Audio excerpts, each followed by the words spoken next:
quelle joie de vous recevoir ici. Alors je voulais dire que c'est toujours un tout petit peu étonnant, surprenant de voir en chair et en os quelqu'un que l'on suit sur les réseaux sociaux.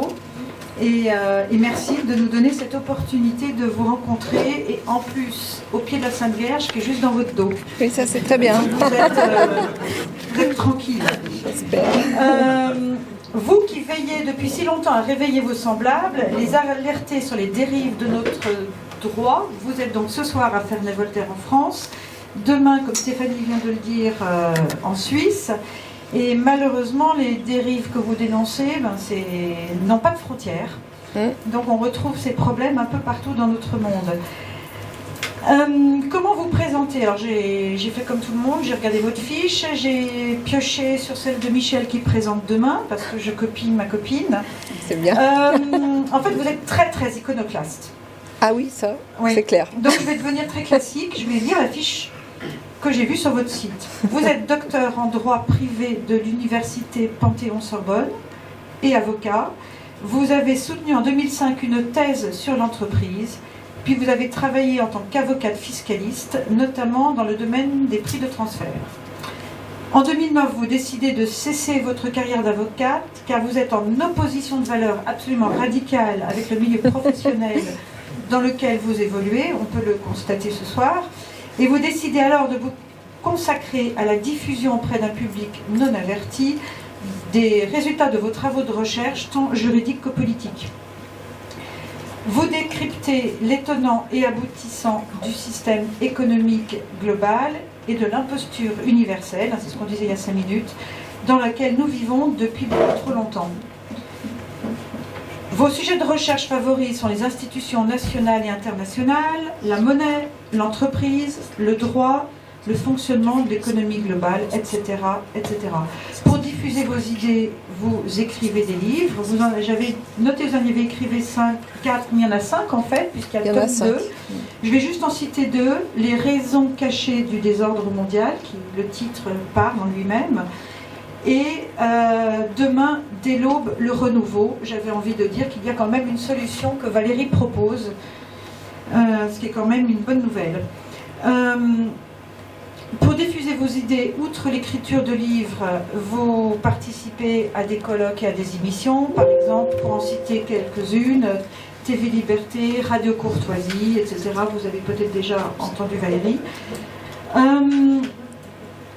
Alors j'allais dire, on l'aura compris, vous êtes une force de proposition. J'ai eu la joie de déjeuner avec vous et je l'ai vu encore à midi, ça c'est vraiment positif. Et vous avez créé en 2021 un bébé formidable qui s'appelle Révolu Droit. Et je vous invite tous à taper Révolu Droit et à regarder sur internet pour savoir de quoi il s'agit. Mais je pense que Valérie va nous éclairer à ce propos.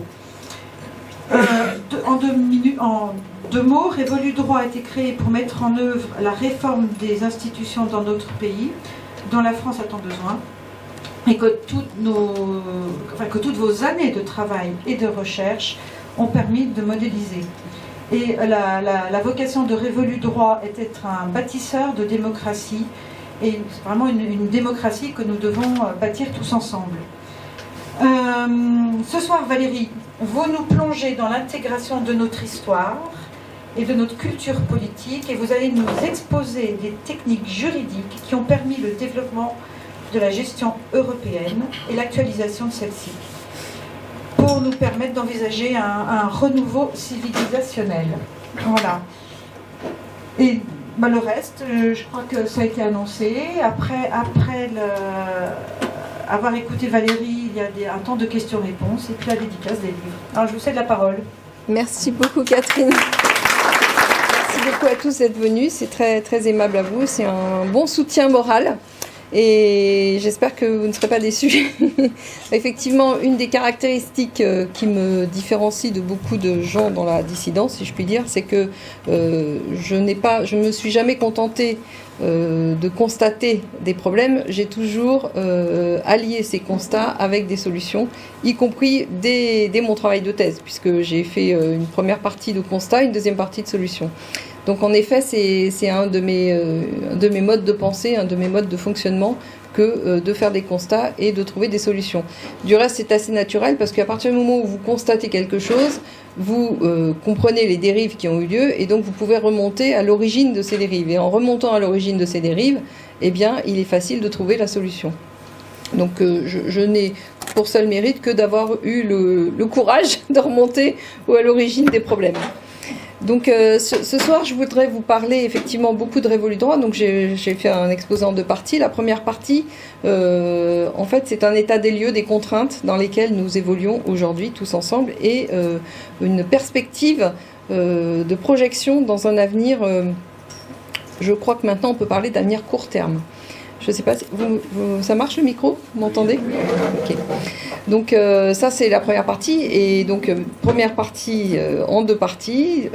D'un point de vue financier global, puisque vous savez que c'est quand même une des préoccupations essentielles aujourd'hui, où va-t-on d'un point de vue financier, parce que nous sommes entraînés dans l'avalanche de la déchéance du dollar en tant que monnaie mondiale, et ça a des implications, pas seulement pour les Américains qui utilisent le dollar, mais aussi pour toutes les colonies américaines qui vivent avec des dollars dans leur portefeuille, si je puis dire. Et donc là, je parle de tous les pays européens en priorité, évidemment. Pas seulement, on est bien d'accord. Ensuite, j'expliquerai, je referai un petit état des lieux de l'historique. Pourquoi est-ce qu'on en est arrivé là? Parce que vous verrez que c'est quand même assez affligeant.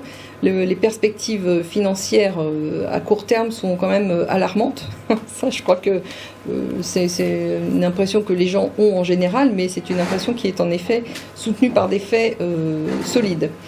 Donc après, comment en est-on arrivé là? Parce qu'on était quand même les pays développés, nous étions les phares du monde pendant 200 ans, 250 ans, 300 ans, l'Europe phare du monde, le flambeau transféré en Amérique du Nord.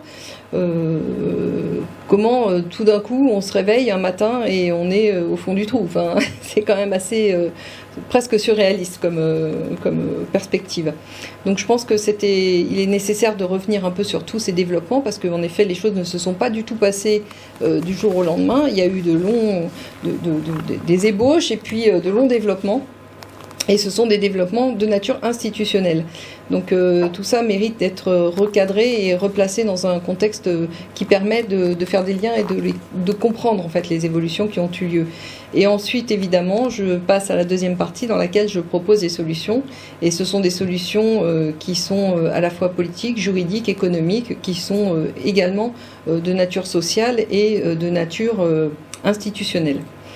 Donc si vous voulez bien, on a décidé de ce titre en forme de questionnement parce que justement la deuxième partie répond aux questions qui sont... j'élabore pas des questions, mais j'élabore un état des lieux qui est assez, vous verrez, comment dirais-je, inquiétant. Je suis pas là pour vous inquiéter parce qu'après on propose des solutions. Donc alors, déjà, ce qu'il faudrait comprendre, c'est que pourquoi est-ce que le changement de statut en cours du dollar, la perte de statut monnaie mondiale du dollar nous impacte? Comment est-ce que ce simple phénomène est possible? Eh bien déjà, il faut comprendre une chose. La première chose de base, c'est que une monnaie structurellement, ne peut pas remplir un rôle de monnaie nationale et de monnaie mondiale de façon satisfaisante. C'est-à-dire que dans son fonctionnement économique, la monnaie doit soit répondre aux contraintes d'une monnaie nationale, soit répondre aux contraintes d'une monnaie mondiale. Et la réponse mondiale, si on donne une réponse mondiale, en fait, on absorbe l'économie locale qui va avec la monnaie. Et c'est exactement ce qui s'est passé avec le dollar. C'est ce qui s'était déjà passé avec la livre sterling, du temps de la livre sterling, monnaie mondiale. Puisque vous savez qu'à partir du 19e siècle, de facto, sinon de jure, c'est un état de fait, la livre sterling était utilisée couramment pour la plupart des échanges, en tout cas les échanges les plus importants. Donc les banquiers n'ignoraient pas ça. C'est la raison pour laquelle, au moment des accords de Bretton Woods, Keynes, qui était le représentant en fait de la finance de l'ex-empire britannique n'a pas été dans le sens de valider le dollar en tant que monnaie mondiale. Le fait est que le dollar s'est imposé parce que vous savez que le vainqueur économique de la Seconde Guerre mondiale fut indiscutablement les États-Unis d'Amérique. Le dollar s'est donc imposé. Et ce qui devait se produire s'est produit. L'économie américaine a commencé à être siphonnée, tant et si bien qu'en 1971, Nixon n'a pas pu faire autrement que de désolidariser en fait le support, l'adossement du dollar à l'or. Donc ça, c'est la première étape, donc désolidarisation du dollar, de la monnaie dollar, de son support en or. Vous savez qu'ensuite, il n'y a pas eu de conséquences plus graves que ça pour la fonction internationale du dollar, parce que ce qu'on dit souvent, c'est que les accords du Quincy ont pris la relève, c'est-à-dire que l'adossement du dollar s'est fait sur le pétrole. Alors, il n'est pas tout à fait vrai de dire que ce phénomène relève des accords du Quincy, parce qu'en réalité, le fait que le pétrole saoudien ait été vendu exclusivement en dollars vient d'accords qui datent de 1933 et qui ont été faits entre le roi d'Arabie Saoudite et les principales majors pétrolières américaines. Donc cet accord-là, il est antérieur aux accords du Quincy qui datent de 1945, si ma mémoire est bonne. Donc en fait, au moment des accords du Quincy, ce qui s'est passé, c'est que effectivement l'armée américaine s'est mise au service de la défense du territoire saoudien. Donc là, on comprend bien que une contrepartie qui date antérieure, qui est une contrepartie qui bénéficie à des majors, donc à des multinationales déjà, a pour corollaire la force publique américaine mise au service finalement de ces majors par l'intermédiaire d'un État étranger. Donc on comprend bien déjà, avec cette structure-là, ça fait déjà penser à des choses qui avaient été élaborées dans le passé et qui se rapportent au développement de l'Empire britannique. Je n'en dirai pas plus à ce niveau-là parce que ça, c'est pour expliquer que l'économie américaine a été liquidée, a été érodée par ce fonctionnement monétaire qui était instable, en fait, qui était tout à fait dommageable pour l'économie locale américaine.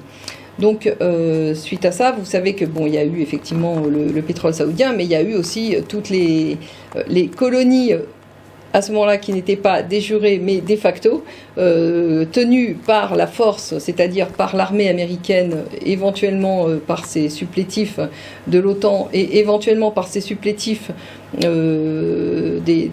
fonctionnement des services de la CIA et des services secrets, donc qui ont historiquement été mis au service également de l'Empire américain, mais en particulier des multinationales américaines. Donc, si vous voulez, il y avait un accès assez libre à différentes ressources matérielles bien concrètes qui permettaient de garder une certaine cohérence à la monnaie et de garder une certaine confiance, surtout internationale, dans cette monnaie qui était adossée de facto à des valeurs tangibles. Il se trouve que donc l'économie américaine s'effondre, le Covid arrive, l'année 2022-2023 commence à avoir une désolidarisation de l'Arabie Saoudite des intérêts américains. Donc aujourd'hui, le pétrole saoudien n'est plus vendu exclusivement en dollars. L'Arabie Saoudite se rapproche des BRICS, donc il y a à la fois une dissociation financière, une perte de confiance militaire, puisque l'Arabie Saoudite n'a fait ça que parce qu'elle avait perdu confiance finalement dans la capacité de l'armée américaine à certainement défendre de façon satisfaisante les intérêts du territoire de l'Arabie. Donc, chemin faisant, les anciennes colonies, de facto colonies, commencent à s'émanciper. On a un commencement de renversement de situation, de rapport de force au niveau international, qui fait que le dollar, au moment où il a le plus besoin d'être émis en grosse quantité pour absorber tous les chocs économiques successifs, perd en même temps, de façon simultanée, la plupart de son adossement concret. Donc,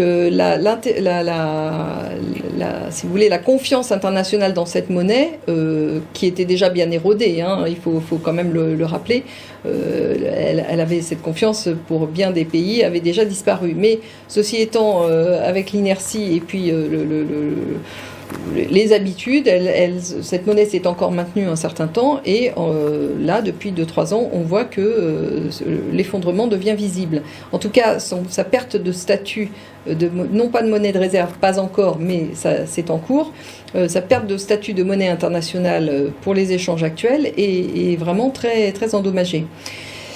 Alors,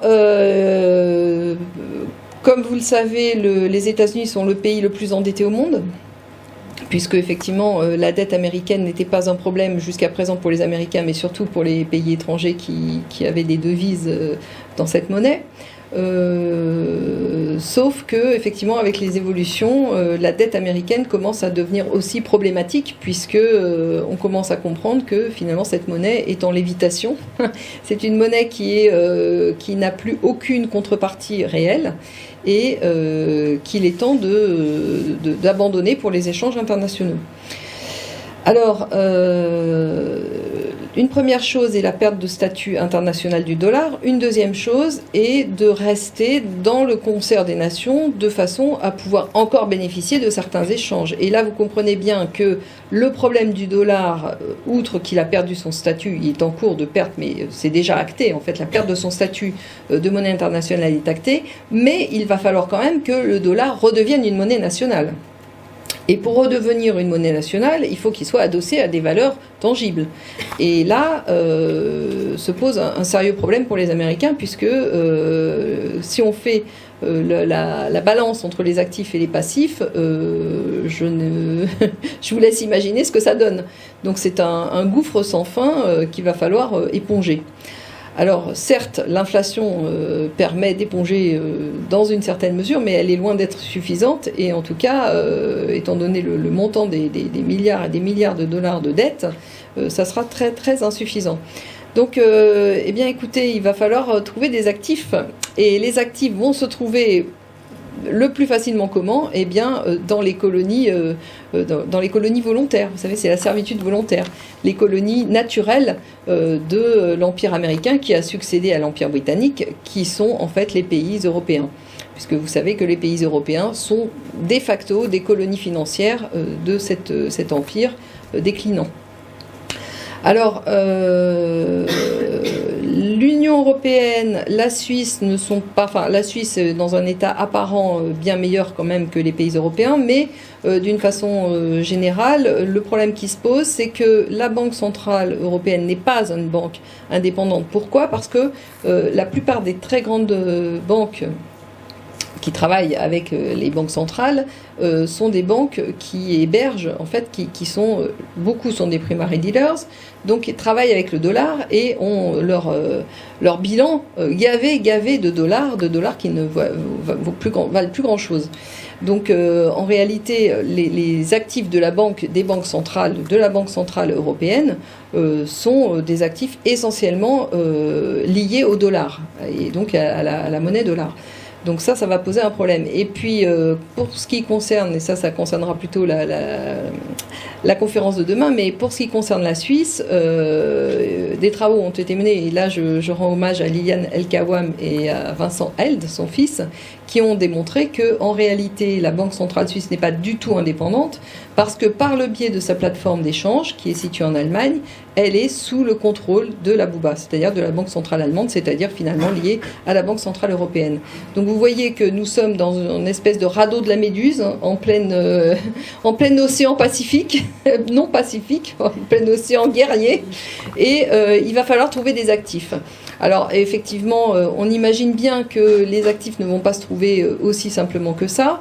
Néanmoins, nous sommes des sociétés traditionnellement qui avaient des populations qu'on qualifiait de riches, donc avec eh bien, des bas de laine, des économies et puis des propriétés, des choses comme ça.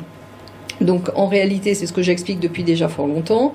Ce qui est en jeu pour nous dans les prochaines années, c'est et la liberté, et la propriété privée. La propriété privée est attaquée en France depuis déjà très longtemps, mais là nous sommes dans maintenant un goulot d'étranglement où il va falloir passer, où ceux qui contrôlent les monnaies vont devoir venir piocher sérieusement dans la caisse. Donc effectivement le moyen qui a été trouvé, c'est les monnaies numériques de banque centrale qui permettront de contrôler en fait l'accès à l'argent des populations, puisqu'il est question de les rendre programmables. Et ça, au début ça a été nié, mais maintenant ils sont bien obligés de reconnaître que effectivement ces monnaies seront programmables. Donc ce qui signifie que on va venir piocher dans le patrimoine privé des gens. On va liquider le patrimoine public des États, c'est en cours, en tout cas en France il reste déjà plus grand chose, donc ça veut dire les services publics vont disparaître, ça veut dire les économies vont disparaître, mais ça veut dire aussi la propriété privée va disparaître et la sécurité personnelle va disparaître. Et donc ça va créer du chaos social, donc il est bien clair que tout cela ne peut se faire que dans un contrôle social radical. Et justement, le contrôle de l'accès à la monnaie permet ce contrôle social.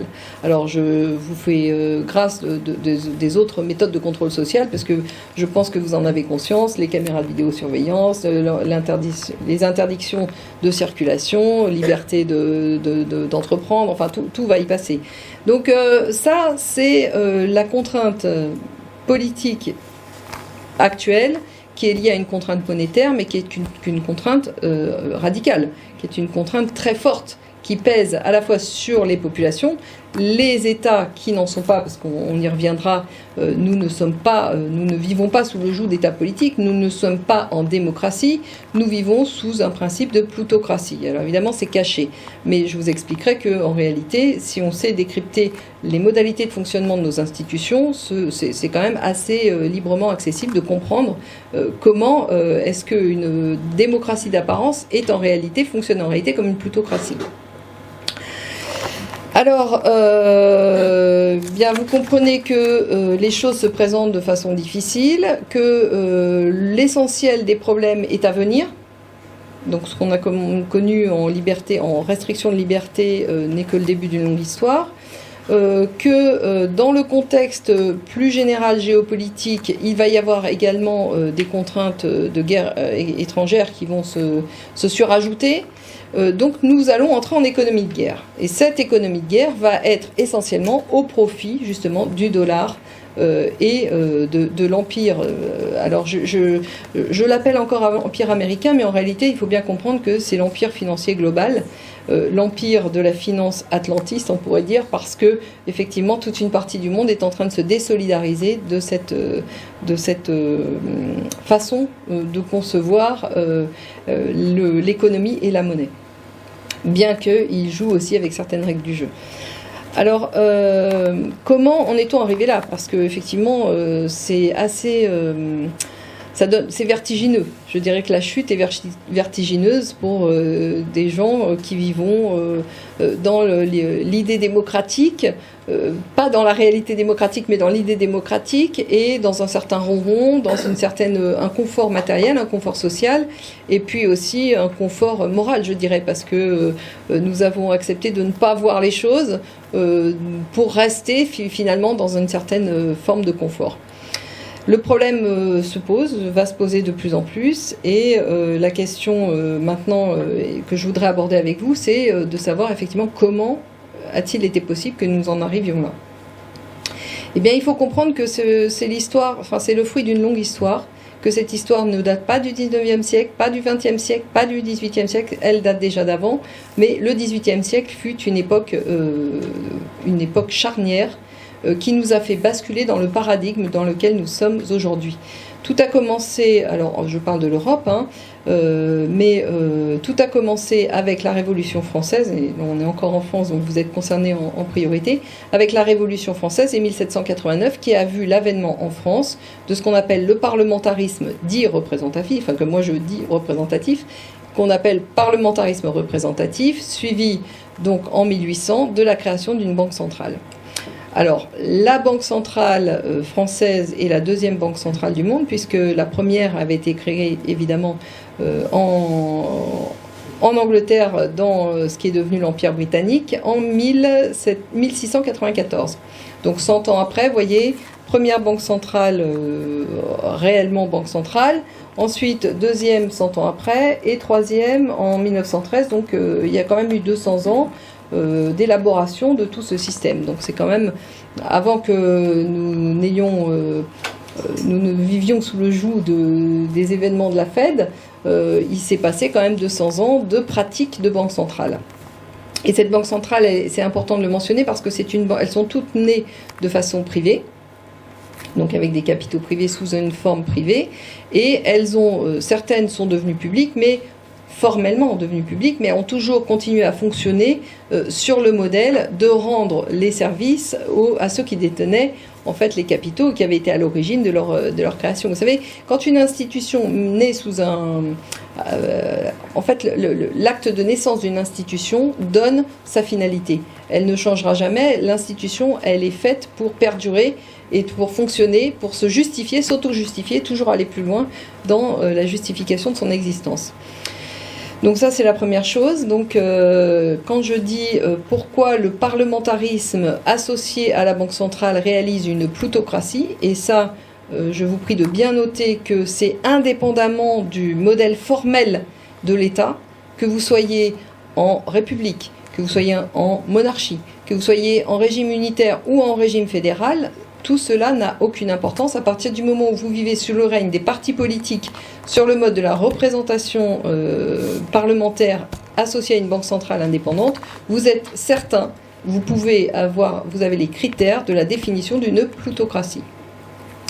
Je ne reviens pas sur l'élaboration des partis politiques. Vous savez que le parlementarisme, le Parlement tel que nous le connaissons aujourd'hui, parce que dans l'Ancien Régime, le Parlement évidemment existait, mais vous savez tous que le Parlement était des cours de justice, donc ça n'avait rien à voir. On a gardé le nom, mais on a liquidé la substance de l'institution pour la remplacer par quelque chose de totalement différent. Donc ça, c'est important de le signaler, parce que c'est une habitude dans ce nouveau fonctionnement. On utilise des termes, mais qui n'ont plus le sens classique. Donc les gens sont souvent confus dans leur approche du réel à cause de ces modifications sémantiques. En fait, de ces non-modifications sémantiques plutôt.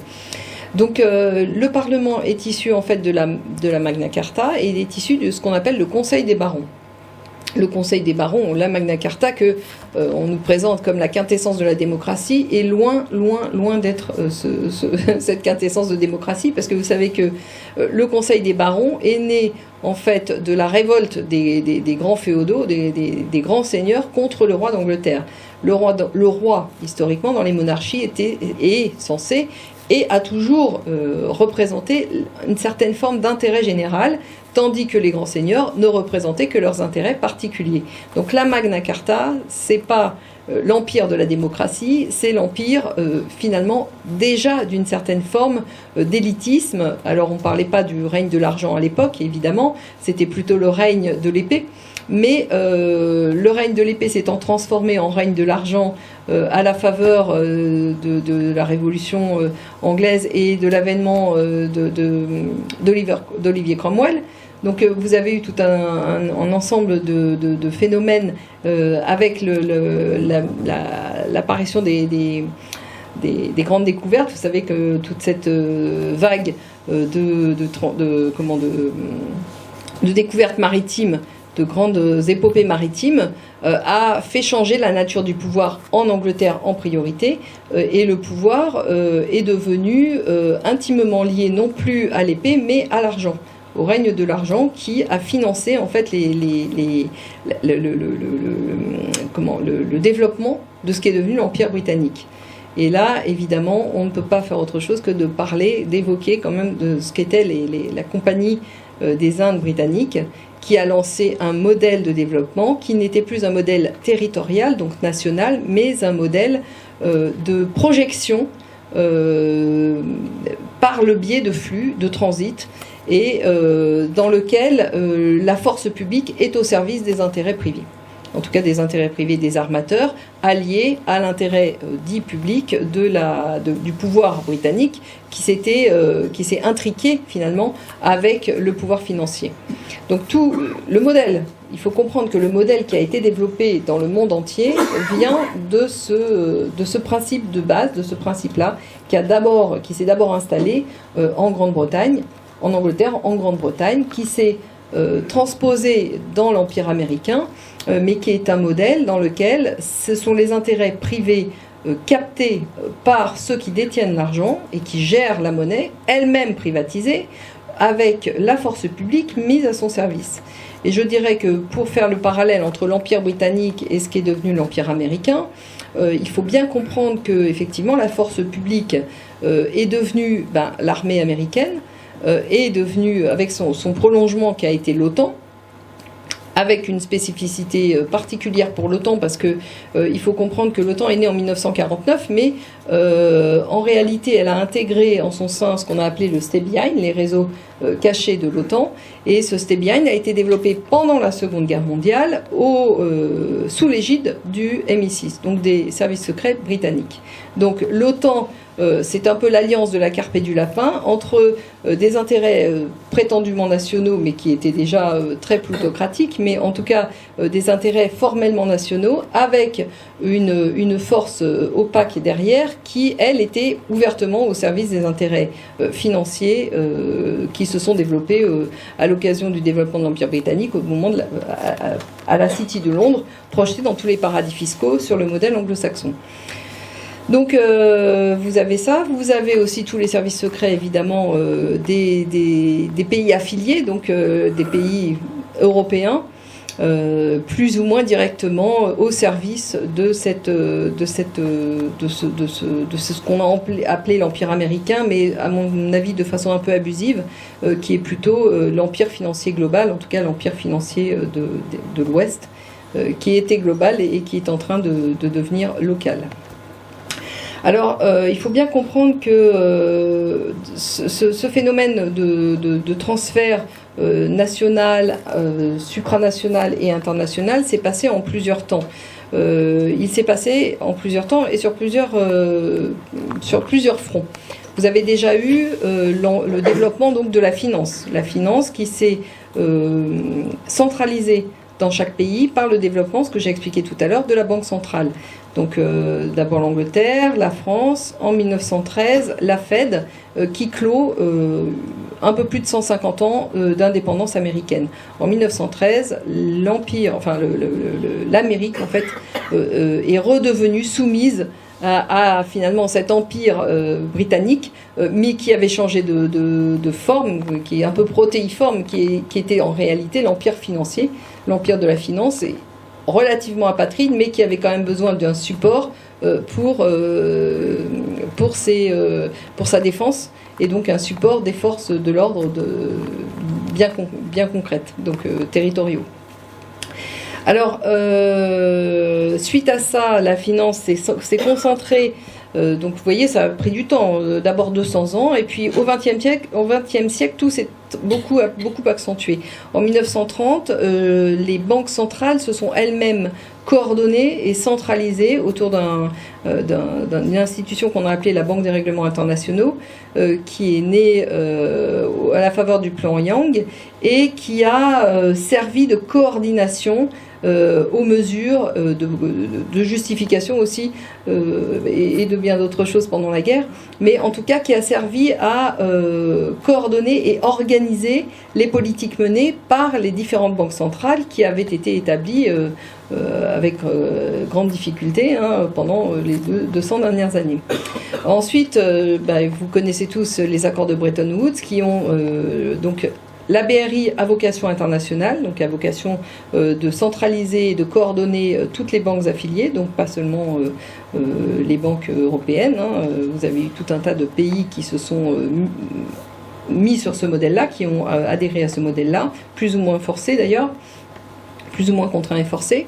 Ensuite, vous avez donc le FMI en 1944 à la faveur des accords de Bretton Woods, vous avez ce qui est devenu la Banque mondiale. Et donc là, vous avez une structuration internationale de la finance qui est une finance apatride. Moi, je l'appelle apatride parce qu'en réalité, la façon dont elle se positionne sur un territoire ou un autre n'a pas tellement d'importance. Elle est chez elle partout où il y a une banque centrale, en fait. Donc ça a été pour l'aspect monétaire. Maintenant, la concentration et la centralisation des pouvoirs sur l'aspect, pour ce qui est de l'aspect politique, a suivi un peu un autre modèle. Donc premièrement, l'apparition du parlementarisme, le développement généralisé du parlementarisme dit représentatif, parce que tous les pays du monde quasiment se sont mis à fonctionner sur ce modèle-là. Ensuite, vous avez eu, c'est pareil, au XXe siècle, une accélération de particules, si je puis dire, avec tous les événements qui se sont produits. Et en particulier, nous avons eu, alors la date exacte, la création en 1954 du Bilderberg, ce qu'on a appelé le Bilderberg. Alors le groupe Bilderberg apparaît en 54, c'est ça, et en 57, donc juste après, donc en tant qu'émanation du Bilderberg, naissent les institutions européennes. Alors les institutions européennes, évidemment, ne sont pas nées de nulle part, elles sont nées de l'accord exactement sur le modèle de la finance,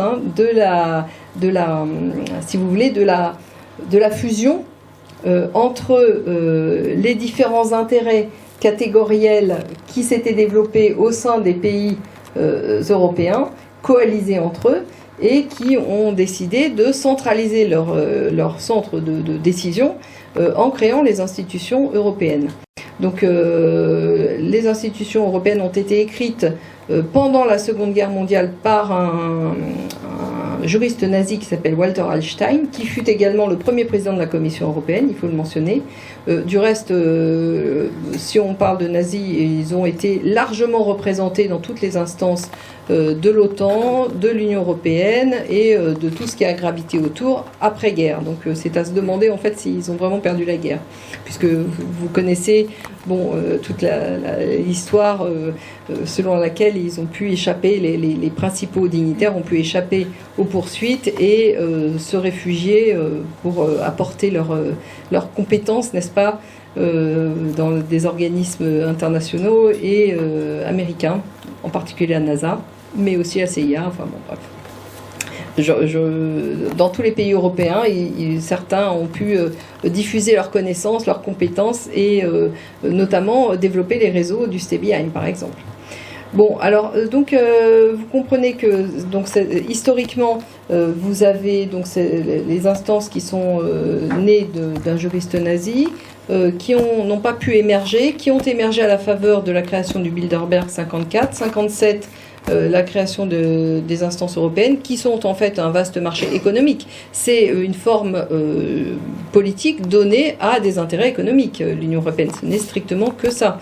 Du reste, on parlait de CE, économique européen. C'est pas politique européen. Voilà. Donc là où je voulais insister, c'est qu'en réalité, ce prolongement supranational de nos États n'est qu'un prolongement logique dans la mesure où nous étions déjà en plutocratie. Donc en réalité, il n'y a pas eu de rupture, c'est une continuité logique en fait d'évolution d'un concept qu'on a cru politique mais qui ne l'a jamais été en fait. Alors, à la suite de ça, vous avez eu 68 le club de Rome, qui est un club plutôt informel. En 71, la création du club de Davos. Et là, tout d'un coup, la structuration politique qui était plutôt européenne devient à vocation mondiale. C'est la différence entre le Bilderberg et le Davos, c'est que Davos a une vocation ab initio, je dirais, mondiale. Donc vous avez cette pieuvre qui s'étend au niveau mondial.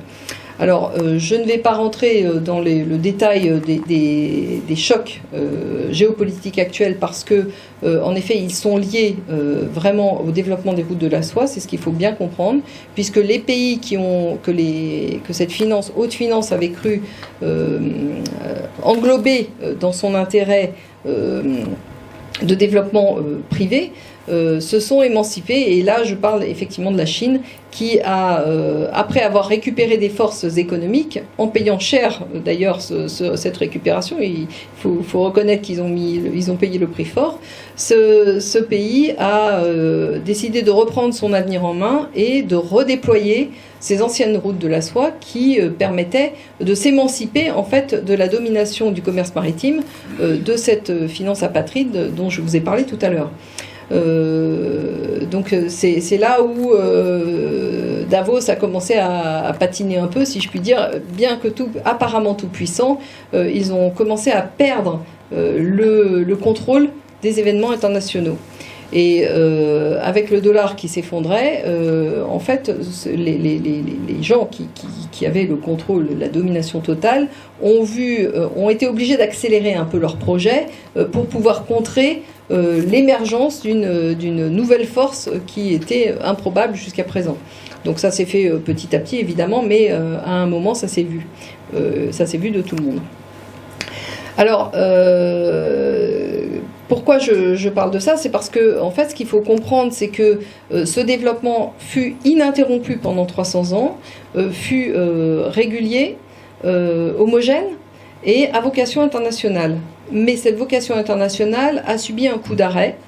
Et maintenant, les gens qui ont pensé à cette hégémonie, qui sont à l'origine de cette hégémonie et qui la contrôlent, sont obligés de rétrograder, rétropédaler et de consolider leur position, si je puis dire, d'un point de vue plus régional et en particulier du point de vue du bloc, ce qu'on appelle le bloc Atlantis, le bloc de l'OTAN, c'est-à-dire l'Occident coalisé ou, comme disent les Russes, l'Occident collectif. Ils appellent ça l'Occident collectif. Donc vous comprenez bien que c'est un amas en fait, de pays qui n'en sont pas. C'est un amas de plutocratie fonctionnant sur un modèle déterminé par ce que fut la Compagnie des Indes britannique et transféré dans ce qu'on a appelé l'Empire américain, mais qui avait de facto perdu l'indépendance pour laquelle il s'était battu. Donc on en est là avec le statut du dollar qui s'effondre. Donc vous voyez que la situation, en peu de temps, finalement, commence à devenir difficile, à la fois pour nous et pour ceux qui tirent les ficelles du contrôle global, parce que qui contrôle la monnaie contrôle effectivement les règles, les lois, et contrôle également la force publique interne et externe. Donc je ne sais pas, alors j'ai fait tout un inventaire à l'après-vert de différentes des évolutions institutionnelles qui ont eu lieu au XXe siècle. Je ne vous ai pas encore parlé de tout, mais effectivement, globalement, il faut comprendre que vous avez eu le développement de la concentration des centres décisionnaires au niveau des finances et au niveau politique. Et ça, c'est les deux éléments, les deux jambes sur lesquelles cet empire financier global s'appuie. Évidemment, il y a eu d'autres développements, en particulier le premier développement à vocation internationale, vous savez tous que c'est en 1919, avec le traité de Versailles et la SDN. La SDN, en octobre 1945, évidemment, a fait la preuve de son incapacité à résoudre les problèmes internationaux, puisque la Seconde Guerre mondiale est arrivée.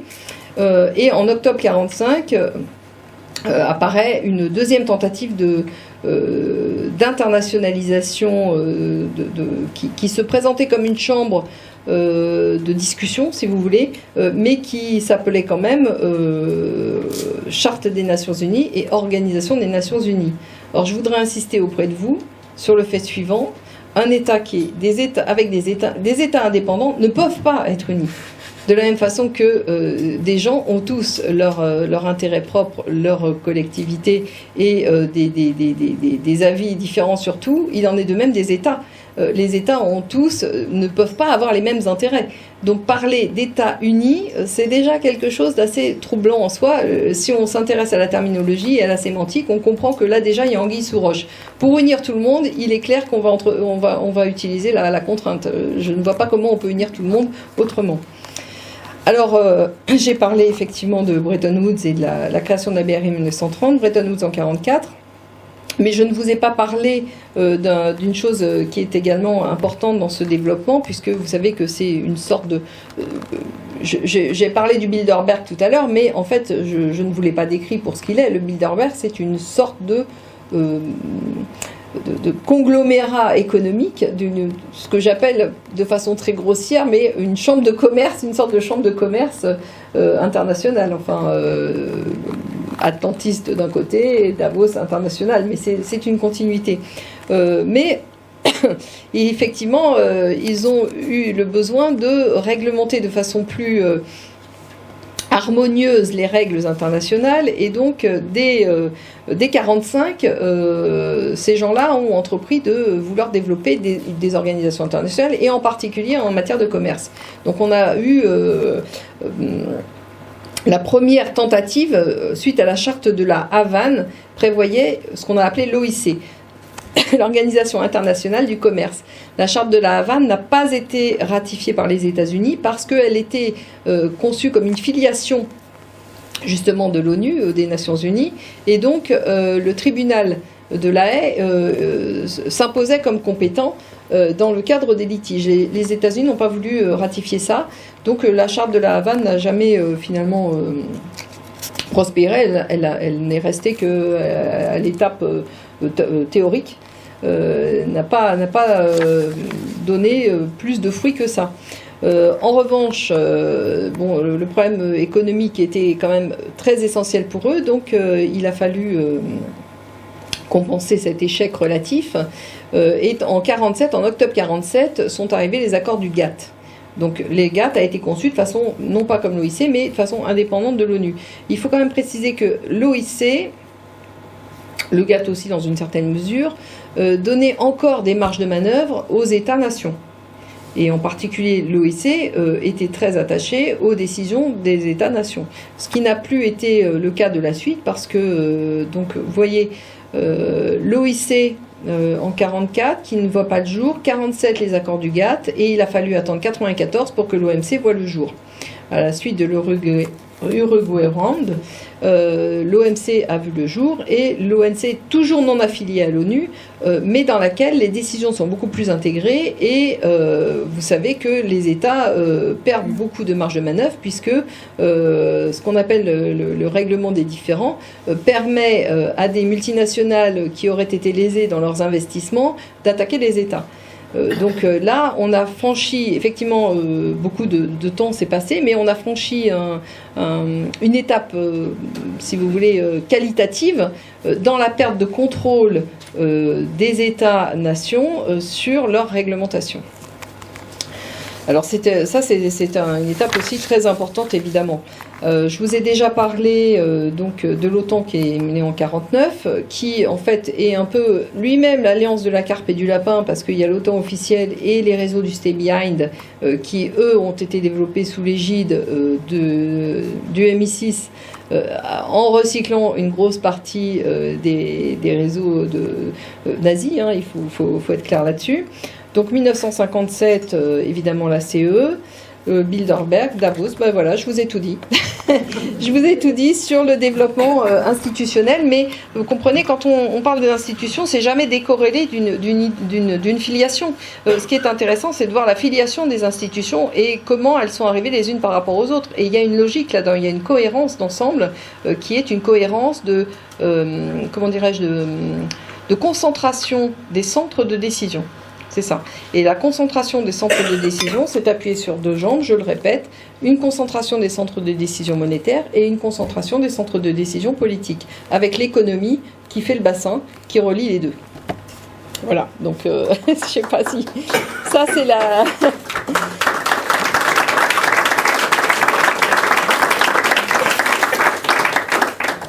Alors tout ça est bien beau, enfin bien beau je ne sais pas, bien triste certainement, mais je suis une nature un peu finalement assez positive, et quand je trouve des problèmes, j'essaye toujours de voir comment on pourrait s'en sortir, parce que effectivement on pourrait être découragé, dire bon maintenant c'est international, tout ça nous échappe, mais c'est pas vrai. En fait ces gens-là ont eu beaucoup de patience pour élaborer un modèle, pour le développer, et les événements, les grandes choses ne se font pas du jour au lendemain. Si on veut élaborer une sortie de cette impasse, parce qu'il s'agit réellement d'une impasse civilisationnelle, hein, si on veut, parce que cette impasse civilisationnelle consiste à considérer aujourd'hui, au bout du chemin, le vivant comme une marchandise. Donc la monnaie est devenue une marchandise. L'économie, bien sûr, traite des marchandises, mais le paradoxe, c'est que le vivant est lui-même devenu une marchandise dans le commerce, qu'on fait circuler plus ou moins facilement et surtout qu'on marchande, qu'on valorise. Donc l'individu lui-même se comporte aujourd'hui et c'est intégré, presque intégré dans un mode de fonctionnement intime, je dirais. Nous avons accepté l'idée d'être considérés comme des boîtes à rendement, en fait. Hein. Et nous ne valorisons la vie, l'humain, la réalité, tout ce qui nous entoure, au vu du rendement.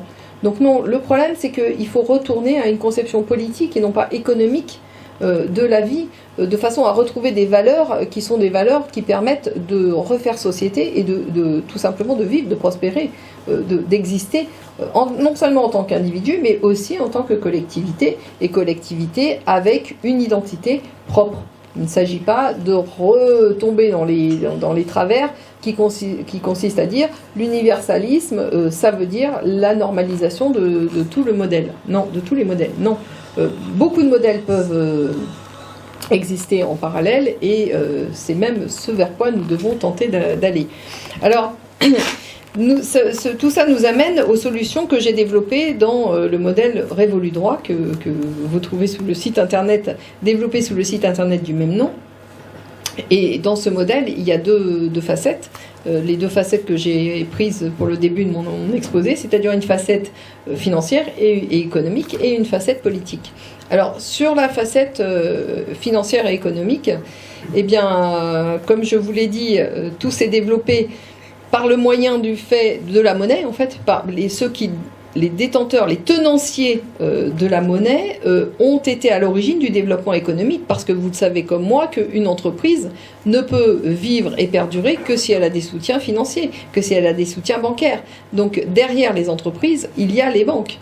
Et vous avez compris que le développement économique de la deuxième partie du XXe siècle, jusqu'à aujourd'hui, est un développement de conglomérats économiques, essentiellement, au détriment des petites entités. Les petites entités ont été systématiquement laminées au profit d'une concentration non seulement des richesses, mais également du pouvoir de décision économique.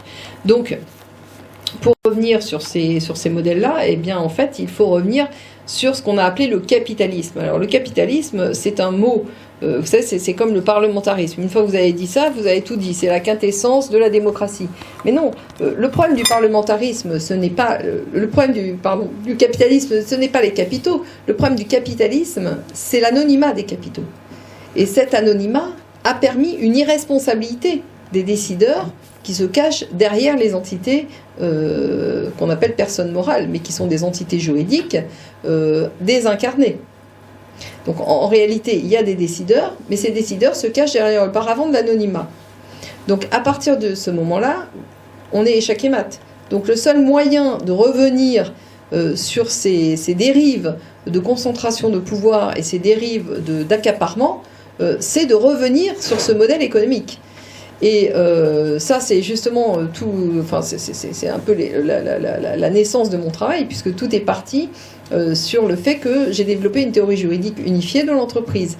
Et cette théorie juridique unifiée de l'entreprise, il se trouve qu'elle est en fait la continuité de ce qui avait été développé au XIXe siècle par la doctrine sociale de l'Église, qui avait appelé ça la participation, et qui a été reprise au moment de la guerre en France par René Capitan, qui était un très grand juriste, et Louis Vallon, un homme politique avec lequel il travaillait, et qui ont développé ce concept de participation qui, malheureusement, et bien entendu, n'a pas pu s'imposer en France à la sortie de la guerre, parce que nous n'avions pas de force politique, nous avions essentiellement encore des forces économiques qui dirigeaient ce pays, et ça s'est perduré comme ça jusque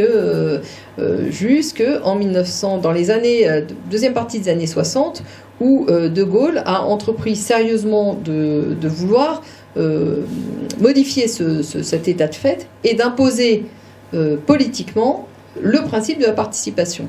Vous savez ce qu'il en a été, le Sénat l'a mis en échec, et c'est sur la participation que De Gaulle est tombé. Donc le problème de la participation et du pancapitalisme, qui s'est appelé pancapitalisme Monsieur Boischaud a développé ce principe du pancapitalisme, mais en réalité c'est la participation. Ça veut dire retirer l'intégralité du pouvoir économique dans les mains des seuls détenteurs de capitaux. Ça veut dire réintégrer le pouvoir de décision économique, pas seulement les fruits de l'entreprise, mais également le pouvoir de décision économique, le réintégrer au profit des gens qui développent l'entreprise. Parce que vous comprenez bien que ceux qui apportent les capitaux sont en réalité tout à fait improductifs. Donc c'est une prédation des improductifs sur les forces productives.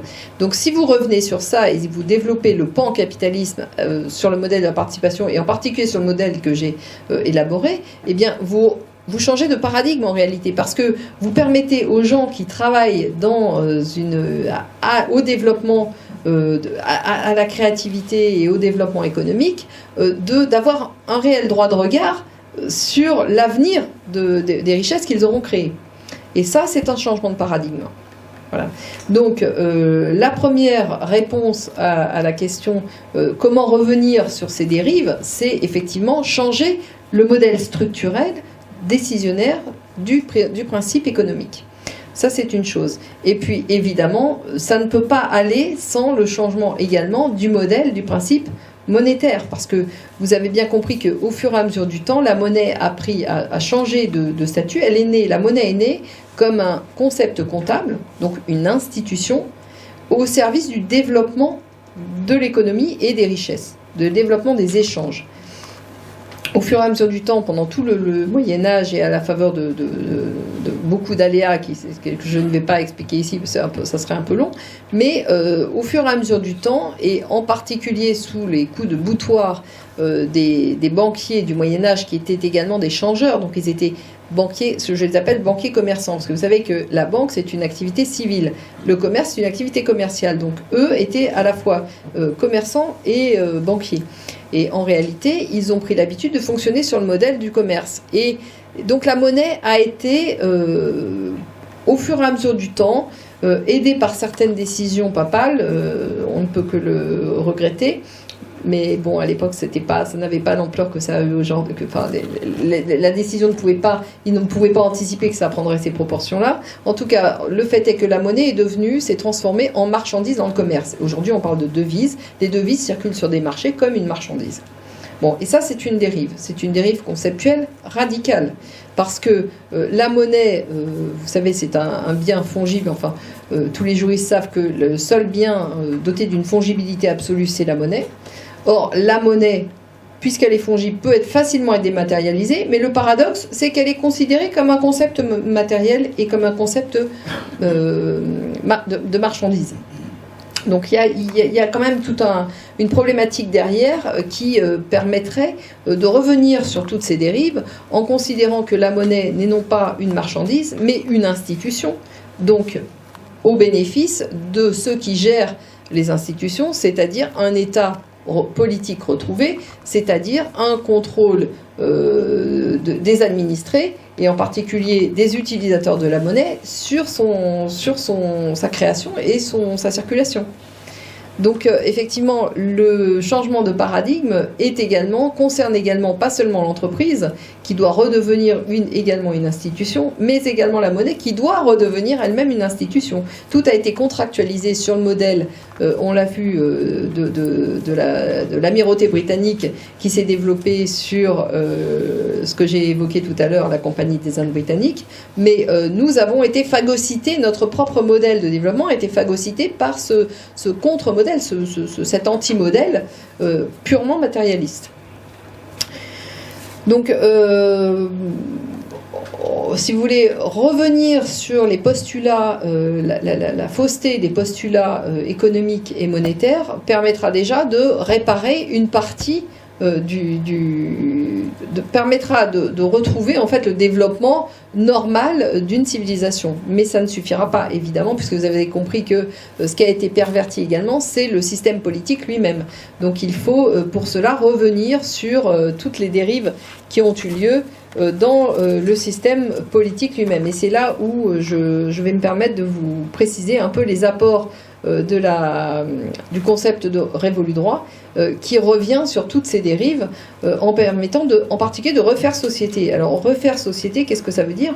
Eh bien ça veut dire que chaque intérêt social, tous les intérêts qui traversent une société redeviennent, avec une reconnaissance politique, redeviennent des intérêts politiquement représentés. Aujourd'hui, les intérêts politiques sont captés par les partis politiques qui ne considèrent in fine que ceux qui plaisent aux dirigeants des partis, c'est-à-dire au financement qui viennent derrière les dirigeants des partis. Donc, de façon à retrouver un fonctionnement politique serein, eh bien, il faut que la politique ait à nouveau droit de cité, c'est-à-dire que chaque intérêt social qui traverse une société devienne politique. Et ça, je le propose dans le développement de ce que j'ai appelé les groupements d'intérêts, sur le modèle, encore une fois, je n'invente rien, je reprends dans l'histoire des institutions ce qui a marché sur le modèle des corporations d'Ancien Régime, qui, je le précise, n'ont absolument rien à voir avec les corporations actuelles. C'est même l'antithèse exacte.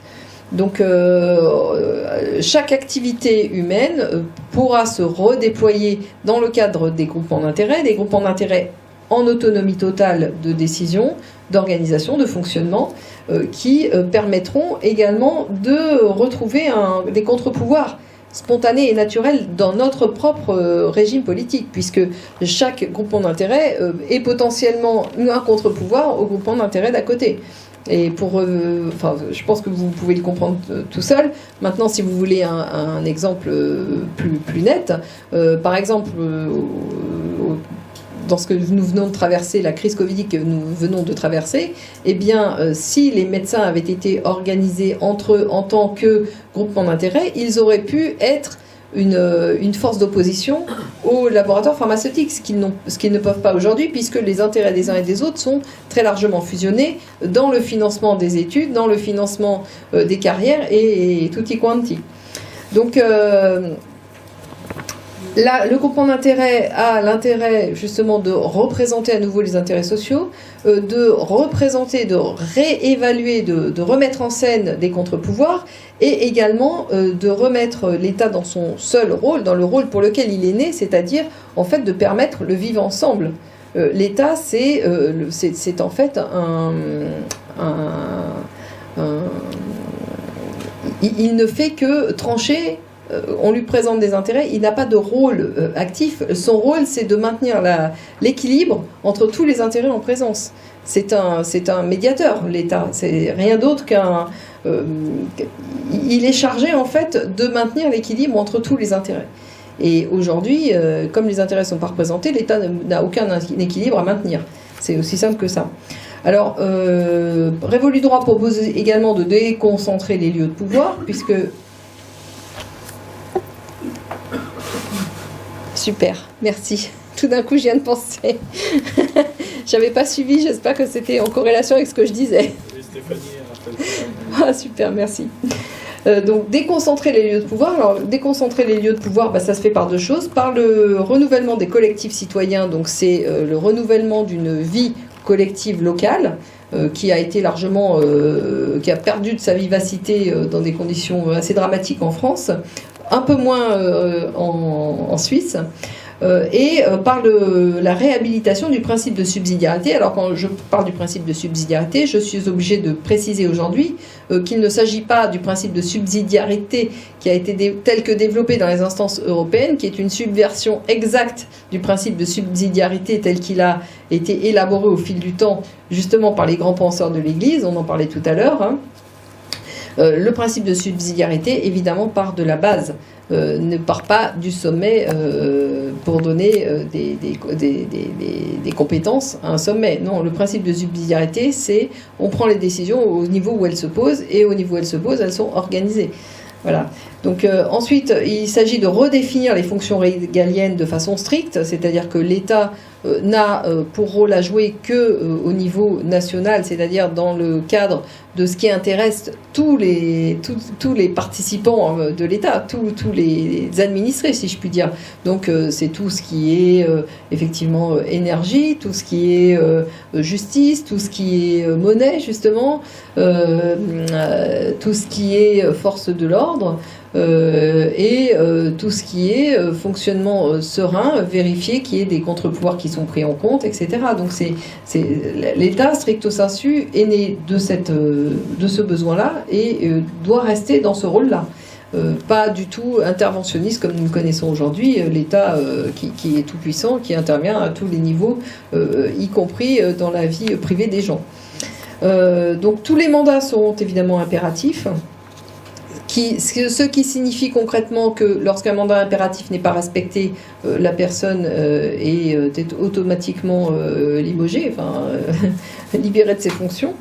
Le chef d'État et les ministres sont élus au suffrage universel direct sur proposition des 3 grands groupements d'intérêts et sur pièce, c'est-à-dire que c'est plus sur blabla de promesses électorales, mais c'est sur les réalisations concrètes que les gens ont à leur actif et qui leur permet de justifier la légitimité qu'ils auraient à occuper ce poste. Donc ça, c'est aussi un changement de paradigme assez radical par rapport à ce que nous connaissons aujourd'hui. Il y a une distinction, alors ensuite, parlons de la justice. Donc la justice, il y a 2 choses dans la justice. Il y a faire le droit et dire le droit. Alors, dire le droit, je distingue entre les justices déléguées et la justice retenue au niveau de l'État. Les justices déléguées, ça permet d'abord cette distinction de désengorger les tribunaux, et la justice déléguée est déléguée au fonctionnement des groupements d'intérêt.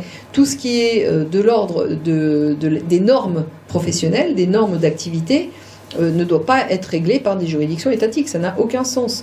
Donc tout ça est délégué au niveau, pour respecter le principe de subsidiarité, au niveau où les problèmes se posent.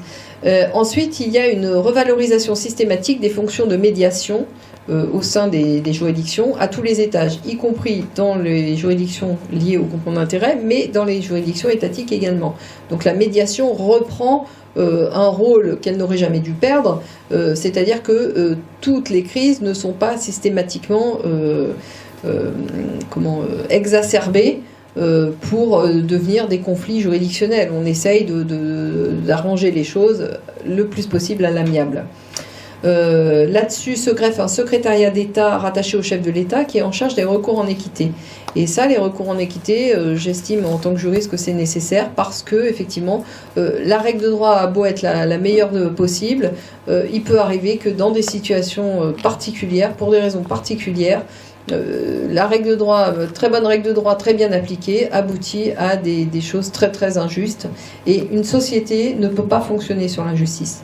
En fait, l'État est né du besoin de justice, du besoin de vivre ensemble, et le vivre ensemble n'existe que si la justice est sortie du contexte individuel. C'est-à-dire que si chacun se sent représenté, on est capable de faire des concessions pour les autres, à condition que nous-mêmes soyons pris en compte. Et ça, c'est perceptible au niveau individuel, c'est perceptible au niveau collectif.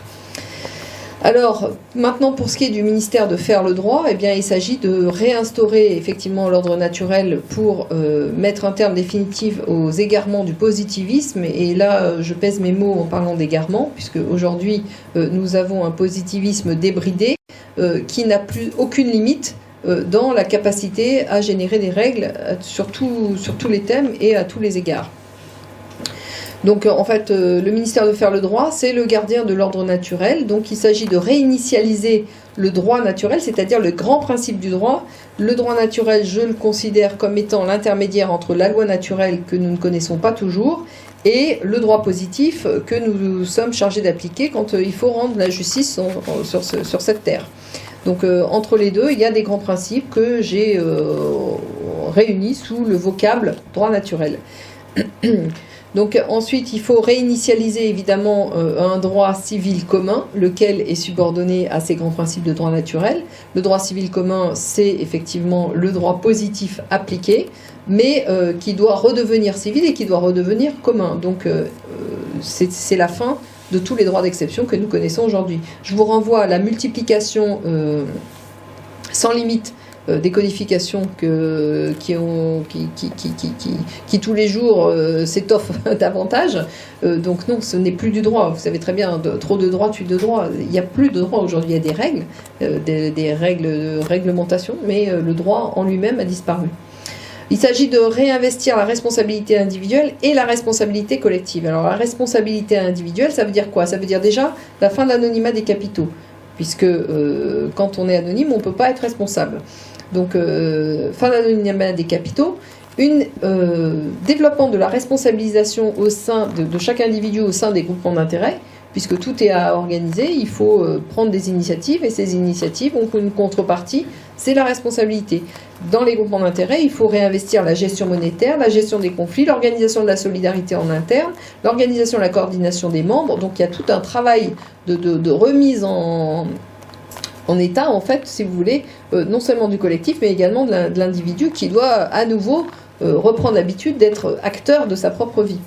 Et puis la responsabilité collective doit être restaurée, ce qui passe par deux choses. Déjà le mandat impératif, les contre-pouvoirs, on en a parlé, mais surtout le retour du binôme pouvoir et responsabilité. Parce que là, ce qui a été très endommagé dans nos sociétés, c'est que le pouvoir est totalement dénué de responsabilité. Et vous comprenez bien pourquoi, il y a une logique à ça. Puisque le pouvoir apparent, le pouvoir politique apparent, n'est pas celui qui prend réellement les décisions. Il n'y aurait aucun candidat si on leur faisait porter la responsabilité de décisions qu'ils ne prennent réellement pas. Donc cette irresponsabilité des capitaux en génère naturellement une irresponsabilité politique également. Donc en fait tout est lié si vous voulez. Il y a une logique dans nos institutions qui représente un véritable système. Ce système est lié au matérialisme, lié lui-même aux grandes découvertes, lié aux révolutions industrielles. Nous sommes en train de changer d'air, nous changeons d'air, nous passons de l'ère de la révolution industrielle à l'ère de la communication. Tous les espoirs sont possibles pour changer de paradigme et justement, c'est aussi ce qui inquiète les détenteurs, les tenanciers actuels du pouvoir. Je vous remercie de m'avoir écouté patiemment.